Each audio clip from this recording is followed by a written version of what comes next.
دیکھیے گا جیسے ہی جناب زینب اپنے گھر پہنچی نا حضرت عبداللہ ابن جعفر طیار گھر میں نہیں تھے گھر میں پہنچی صحن میں 2 جانمازیں بچھی تھی جانمازیں اٹھا کے سینے سے لگا رو کے کہا آل محمد میرا اس گھر میں دل نہیں لگتا میں جینا نہیں چاہتی بیوی بہن کر رہی تھی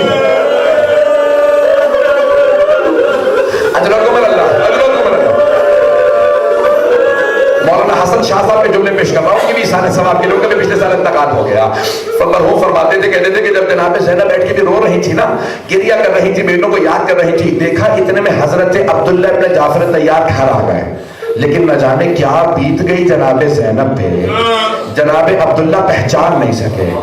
بس ایک ہی جملہ کہا جو سب نے لکھا جانتے کیا کہا بی بی کیوں آئی آپ ہمارے گھر میری زوجہ موجود نہیں آپ تشریف لے جائیے جناب زینب نے دونوں ہاتھ سر پہ رکھے کہا عبداللہ پہچانا نہیں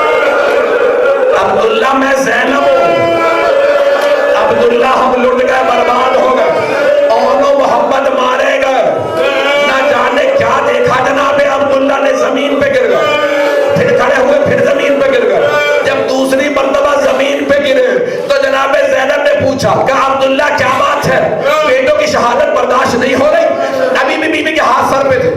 جناب عبداللہ نے ایک سوال کیا کہا زینب وہ دونوں حسین پہ قربان میں ہوتا میں بھی قربان ہو جاتا زینب بس میرے ایک سوال کا جواب دے دیجئے کہ عبداللہ کیا سوال ہے کہ زینب یہ ہاتھ